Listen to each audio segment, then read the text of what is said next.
భారతదేశంతో పాకిస్తాన్ దశాబ్దాలుగా వైరం కొనసాగిస్తూనే ఉందని, నేరుగా తలపడితే భారత్ను గెలవలేమని భావించిన పాకిస్తాన్ దొంగదారిన దెబ్బతీసేందుకు ఉగ్రవాదాన్ని ఎగదోస్తోందని మల్కాజ్గిరి ఎంపీ ఈటెల రాజేందర్ అన్నారు.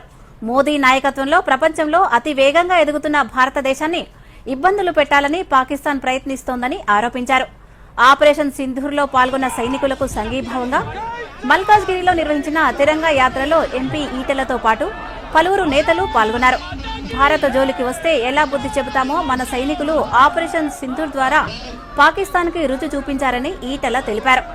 సుశిక్షితులైన మన బలగాలు పాకిస్తాన్ దాడులను సమర్థవంతంగా తిప్పికొట్టడమే కాకుండా వారి వైమానిక స్థావరాలు, సైనిక శిబిరాలను ధ్వంసం చేశాయని తెలిపారు.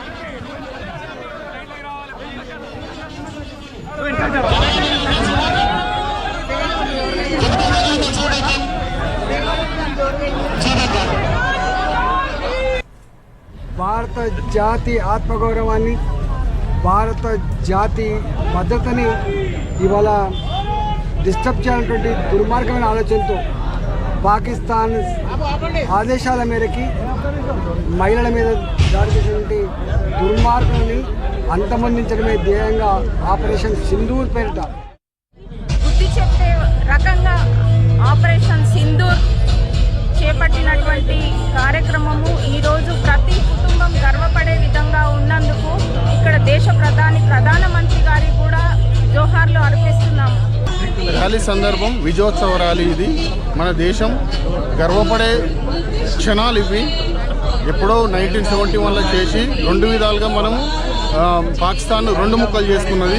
ఈ క్షణం 2025 సంవత్సరంలో మనం వార్లో జయించి పాకిస్తాన్ అనే దేశాన్ని 3 ముక్కలు చేయబోతున్నాం. పాకిస్తాన్ స్థావరాలను మట్టుబెట్టి ఉగ్రవాద స్థావరాలను మొత్తాన్ని వచ్చేసి మనము నేలగొలిపి అంటే పాకిస్తాన్ ఏదో ఎయిర్ బేస్ ఇవన్నీ ఉన్నాయో వాటన్నిటిని సత్యనాశనం చేసి మన సింధూరు ఆపరేషన్ వచ్చేసి సక్సెస్ చేసుకున్న సందర్భంగా మనం తిరంగ ర్యాలీ వచ్చేసి ఈరోజు చేస్తున్నాము.